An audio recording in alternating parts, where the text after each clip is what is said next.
एक रात बहुत सारे खूबसूरत स्टोन इस धरती पे गिरे थे और उन स्टोन्स में रहस्यमय ताकत थी जिसे पहले कभी किसी ने देखा नहीं था।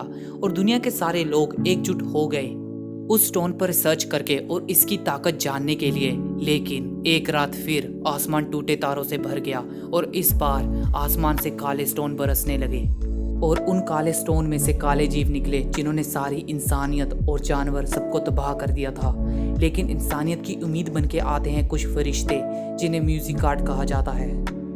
तो कहानी की शुरुआत होती है एक लड़की से जो अपनी मोम से पूछती है, मोम इस पिक्चर में कौन है। उसकी मोम उसे बताती है कि ये म्यूजिक आर्ट और कंडक्टर है जो म्यूजिक की मदद से लड़ते हैं। इनके अंदर रहस्यमय स्टोन की ताकत होती है। फिर उसकी मोम अपनी बच्ची से माफी मांगती है इसलिए क्योंकि वो म्यूजिक नहीं सुना पाई। एंड फिर हमें एक लड़का दिखाया जाता है जिसका नाम जिमी होता है। वो अपनी मोम से कहता है कि वो घूमने जा रहा है। उसकी मोम बोलती है ज्यादा दूर मत जाना। जिमी कहता है कि वो पास के मार्केट में ही जा रहा है। फिर जिमी घूमता घूमता एक जगह पहुंचता है जहाँ पर एक पियानो रखा होता है।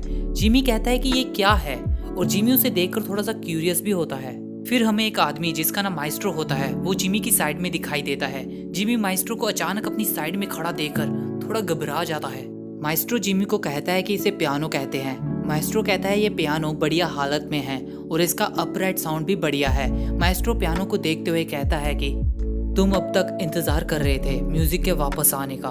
तभी जिमी कहता है कि ये म्यूजिक क्या है। फिर माइस्ट्रो एक मुस्कुराहट के साथ पियानो बजाना शुरू कर देता है जिसे सुनकर बहुत सारे लोग थोड़े अचंभित और खुश हो जाते हैं। फिर हमें एक D2 नाम का मोस्टर शहर में तबाही मचाते हुए दिखाई देता है। तभी वहां जिमी की मम्मी जिमी को ढूंढते हुए आ पहुंचती है और वो मोस्टर म्यूजिक को सुनता सुनता माइस्ट्रो की तरफ भागता चला आ रहा होता है कि तभी माइस्ट्रो की दोस्त उस मोस्टर को एक जोरदार किक मारकर गिरा देती है। फिर माइस्ट्रो और शियोन मिलकर उस मोस्टर से फाइट करते हैं और उस मोस्टर को हरा देते हैं। फिर जिमी की मम्मी जिमी को ढूंढ लेती है और उसे गले से लगा लेती है। फिर माइस्ट्रो बोलता है ये म्यूजिक है और फिर वो नीचे गिर जाता है। फिर शियोन माइस्ट्रो को बोलती है मुझे आपको सुधारना होगा। एक मिड लेवल के D2 मोस्टर से लड़के आपकी ये हालत हो गई तो हम कभी न्यूयॉर्क नहीं पहुंच पाएंगे। हमें आपका स्टेमिना और मेंटल स्ट्रेंथ बढ़ानी होगी। माइस्ट्रो बोलता है ऐसा इसलिए होता है क्योंकि तुम हमेशा लापरवाही से लड़ती हो और मेरी लाइफ फोर्स वेस्ट करती हो। शियोन माइस्ट्रो को बोलती है एक शेर को एक खरगोश का शिकार करने के लिए अपनी पूरी ताकत लगानी पड़ती है।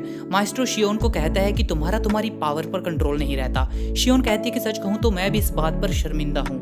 बेशक एक हथियार होके आपने कड़ा जुर्म किया है। जैसे ही हम न्यूयॉर्क सिम्फोनी पहुंचेंगे मैं अपनी ट्यूनिंग एडजस्टमेंट के लिए रिक्वेस्ट करूंगी। फिर माइस्ट्रो कहता है चलो कम से कम मुझे उठाने में तो मदद कर दो नकम्मी म्यूजिक आर्ट। फिर हमें अन्ना नाम की लड़की दिखाई देती है। अन्ना माइस्ट्रो को बोलती है कि तुमने फिर से मुसीबत खड़ी कर दी। हम बस 10 मिनट के लिए शॉपिंग के लिए गए थे, क्या तुम कहीं टिक कर नहीं बैठ सकते। फिर माइस्ट्रो और शियोन एक दूसरे पर इल्जाम लगाने लगते हैं जिससे अन्ना तंग आकर बोलती है शट अप, हम यहाँ से जा रहे हैं।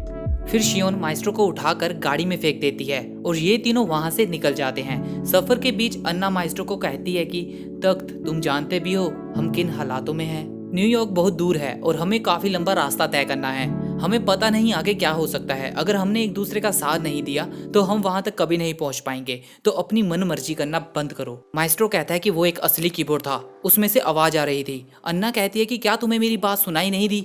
माइस्ट्रो कहता है कि अगर मुझे कुछ बजाने को नहीं मिला तो मैं मर जाऊंगा। फिर शियोन माइस्ट्रो को कहती है कि लॉजिकली देखे तो उस जगह पर आपका थोड़ी देर और पियानो बजाना नामुमकिन था। माइस्ट्रो कहता है कि तुम्हें मुझे क्या गलत है और क्या सही वो सिखाने की जरूरत नहीं। D2 वहां आ जाते और फिर तुम्हें बस उन सबको हराना था। फिर शियोन कहती है ये एक परफेक्ट प्लान था, अब मुझे पेट भर कैलोरीज खाने दे, पर कैलोरीज खत्म हो जाती है। फिर अन्ना कहती है कोसेट मुझे माफ करना, मुझे उस शहर में यही स्नैक्स मिले थे। फिर माइस्ट्रो कहता है इसका पेट है या कुआ, इसको तुमने ही बिगाड़ रखा है। अगर इतनी ही भूख लगी है तो इसके आलू डाल दो मुंह में। अन्ना कहती है ये मेरी इकलौती छोटी बहन है। माइस्ट्रो कहता है कि तुम्हारी एक और बहन है न्यूयॉर्क में शार्लेट नाम की। अन्ना कहती है कि शार्लेट मेरी बड़ी बहन है और कोसेट मेरी इकलौती छोटी बहन है। क्या तुम्हें इतनी सी भी बात समझ में नहीं आती। और अगर हमें यहाँ काम निपटाना है तो जल्द से जल्द निपटाना होगा। फिर अन्ना कोसेट को कहती है तुम्हें जल्दी से कुछ खाना है ना कोसेट। कोसेट कहती है मुझे साथ में कुछ मीठा भी चाहिए। इतने लंबे सफर के बाद ये तीनों एक जगह पर खाने के लिए रुकते हैं। जगह का मालिक इन्हें जानता होता है। वो अन्ना को कहता है कि तुम यहाँ ही क्यों रुके, तुम्हारी टाइमिंग बड़ी खराब है। अन्ना कहती है कि क्या, लेकिन ये रास्ता सबसे तेज है ना न्यूयॉर्क पहुंचने के लिए। जगह का मालिक कहता है तुम लोग नहीं पहुंच पाओगे, बेशक ये रास्ता उस शहर से होकर गुजरता है। ये बात सही है, लेकिन वही डीटूस ने अपना घर बनाया हुआ है। जब बिजनेस और बाकी चीजें सब पटरी पर आने लगी थी, वो लोग कहीं से आ गए, फिर शहर के सारे लोग भाग गए और सब वापस जीरो पर आ गया। उन्होंने सबको खत्म कर दिया। हमारे पास भी ज्यादा समय नहीं है, हमें जल्द से ये दुकान बंद करनी होगी। फिर अन्ना मैप पर देख के कहती है कि अगर हम इसके अलावा कहीं और से जाए तो। दुकानदार कहता है कि तुम्हें साउथ घूमकर जाना होगा, लेकिन वहां पर भी बहुत सारी परेशानियां चल रही हैं। रोड्स पूरी तरह बर्बाद हो चुके हैं और ब्रिज भी टूटा हुआ है। तुम सिर्फ बोर्ड के सहारे ही आगे बढ़ सकते हो। फिर माइस्ट्रो अन्ना को कहता है क्या तुमने सोच समझकर प्लान नहीं बनाया था? अन्ना कहती है अब बस तुम्हारी ही कमी थी ताना मारने में। दुकानदार कहता है 4 साल हो गए ग्रैंड माइस्ट्रो सेगन को कहे कि वो ये सब खत्म कर देंगे, हमें और कब तक ऐसे जीना पड़ेगा। फिर माइस्ट्रो कहता है कि तुम लोग बड़े दुखियारे हो यार। फिर शियोन कहती है कि माइस्ट्रो मुझे जितनी जरूरत थी कैलोरीज की उतनी हासिल कर ली है, क्या मैं अब आपका पहले दिया गया कमांड पूरा करूं? माइस्ट्रो कहता है कमांड। शियोन कहती है मुझे उस तरफ डीटूस की मौजूदगी महसूस हो रही है, बेशक मैं उन्हें एक पल में खत्म कर सकती हूँ। फिर हमारा न्यूयॉर्क जाने का रास्ता साफ हो जाएगा और आप उस म्यूजिकल डिवाइस के मजे ले सकेंगे। फिर माइस्ट्रो अपना हाथ ऊपर उठाता है और कहता है ठीक है आगे बढ़ो। अन्ना उन्हें रुकने के लिए बोलती है, लेकिन शियोन ऑलरेडी ट्रांसफॉर्म हो चुकी होती है और दुकानदार शियोन का ये अवतार देखकर दंग रह जाता है और कहता है कि ये मत कहना कि तुम एक। और तभी शियोन दुकान की खिड़कियां तोड़कर आसमान में चली जाती है और एक स्वॉर्ड निकाल लेती है। फिर अन्ना बोलती है कि मुझे तुम्हें कितनी बार बताना पड़ेगा कि खिड़कियां मत तोड़ा करो। फिर अन्ना माइस्ट्रो को कहती है कि तुमने उसे रोका क्यों नहीं? माइस्ट्रो कहता है कि म्यूजिक से बढ़कर कोई चीज नहीं है और वैसे भी यहाँ से जाना सबसे आसान रास्ता था और इसमें भड़कने की क्या जरूरत है। फिर अन्ना वहां से गुस्से में गाड़ी लेकर निकलती है। फिर माइस्ट्रो को कुछ दृश्य दिखाई देते हैं। माइस्ट्रो कहता है कि वो लोग कुछ ज्यादा ही है, वहां कितने होंगे? माइस्ट्रो कहता है लग गए। तभी हमें एक धमाका दिखाई देता है और माइस्ट्रो बेहोश होकर गिर जाता है। तभी अन्ना शियोन के पास पहुंचती है और कहती है कोसेट क्या तुम ठीक हो? कोसेट कहती है मैं नाकाम हो गई। फिर कोसेट भी बेहोश होकर गिर जाती है। फिर हमें अगले सीन में दिखाया जाता है माइस्ट्रो और अन्ना टेबल पर बैठे होते हैं। अन्ना कहती है चलो शुरुआत से शुरू करते हैं। अन्ना कहती कि हमारा मकसद क्या है? माइस्ट्रो कहता है म्यूजिक और शियोन कहती है सारे डीटूस को जड़ से मिटाना। अन्ना खड़ी होती है और चिल्लाकर कहती है नहीं, तुम दोनों ने गलत जवाब दिया। हमें न्यूयॉर्क जाना है और सैम्पोनिका में शियोन को ठीक करवाना है। तुम दोनों ये बात कैसे भूल सकते हो? और अगर तुम दोनों ऐसे ही हरकतें करते रहे तो हम वहाँ कभी नहीं पहुँच पाएंगे। फिर शियोन कहती है हाँ मैं मानती हूँ माइस्ट्रो, मेरी ताकत खत्म हो जाएगी और वहाँ पहुँचने से पहले ही मैं बंद पड़ जाऊंगी।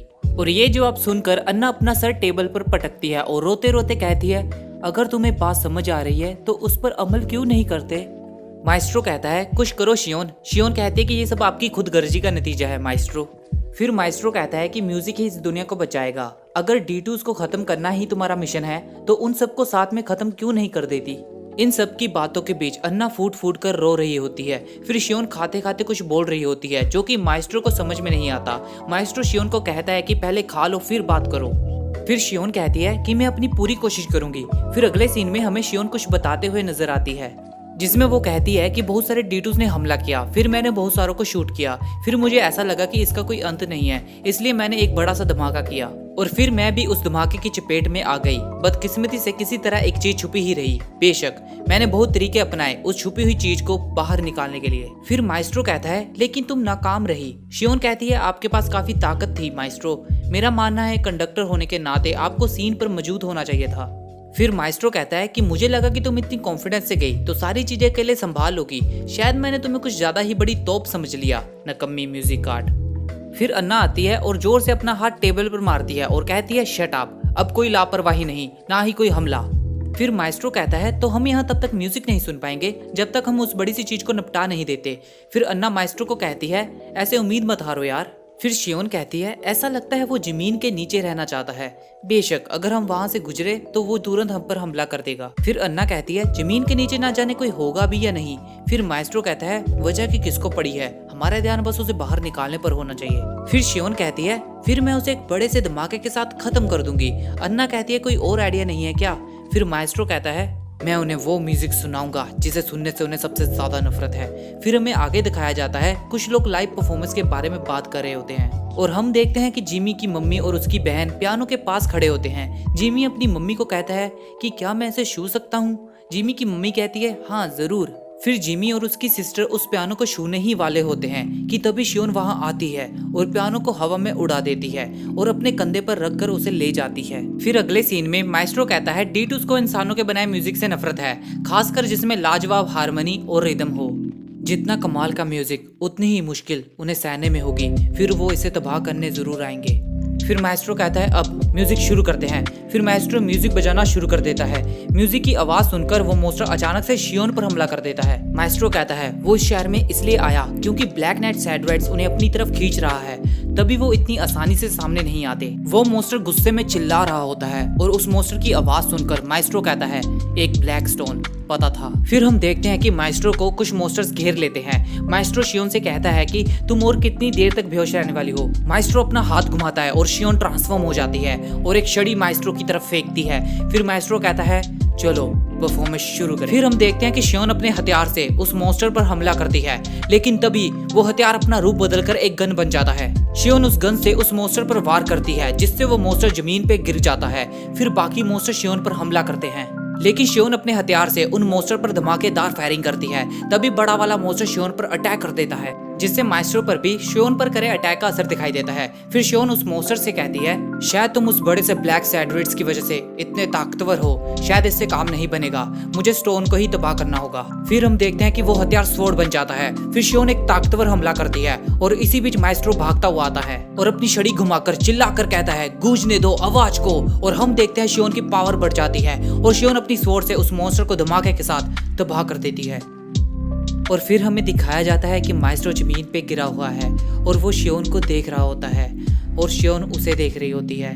शियोन अपना हाथ माइस्ट्रो की तरफ बढ़ाती है और माइस्ट्रो शियोन को कहता है बहुत बढ़िया। फिर अगले दिन हम देखते हैं कि अन्ना ड्राइव कर रही होती है और वो कहती है हम किसी तरह जीत गए, उम्मीद करती हूँ कि अब हम बिना किसी परेशानी के न्यूयॉर्क पहुंच जाएंगे।